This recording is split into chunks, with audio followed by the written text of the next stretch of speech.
My name is Mandy and I work as a district nurse in the community. My job involves visiting people in the home and the residential home settings to give nursing care in the home. At school I was quite good. I tried to, do the best I could. I always liked to please the teachers and go home with a good report. When I originally left school, I was 16. Everybody aspired for me to stop on at school and do A-levels, but one reason or another I left school quite early. There was a lot of pressure for me to stay on at 16 from both the teachers and my parents as well. I think I definitely disappointed them when I left school. Initially I wanted to go in the police force. Unfortunately there was a size restriction, the height, the minimum, and didn't reach the right height.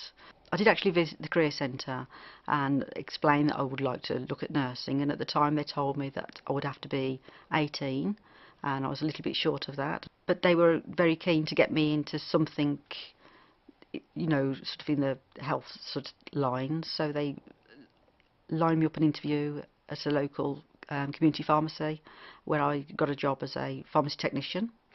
But unfortunately had a row with the chemist one day and walked out and never went back. And I do regret doing that, really, but I don't think it wasn't really the job for me, because it was, at that point, it was working in the dispensary and also working in the shop, and that wasn't me, really. Because I had a house and I had bills to pay. I got a job in an office doing credit control, customer services for about 3 or 4 years.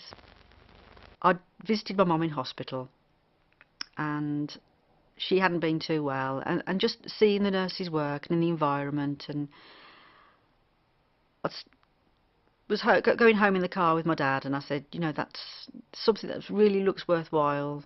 And my dad said, well, if that's what you want to do it. So I did, and that was the icing on the cake, really. And there was no looking back then. Once I'd made that decision, I knew I'd got my family support. It did feel very good making that decision.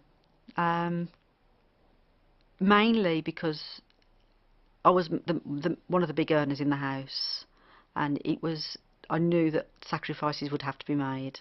Got through the interview, got through the medical, and started my nurse training.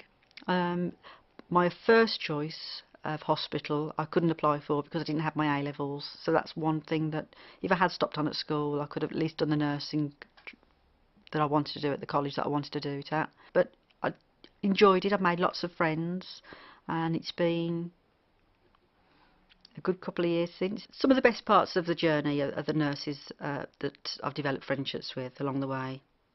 They've supported me. They've supported me through life experiences, and I've supported them.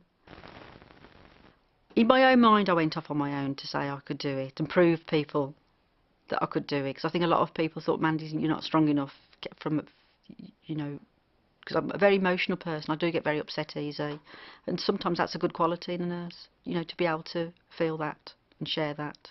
You're always learning in this job, and every day is another experience that I've learnt from. It has all paid off for me, definitely. There's no way I'd be earning the money that I'm working now and getting the job satisfaction in an office, even as a senior manager in an office. So it's all paid off for me.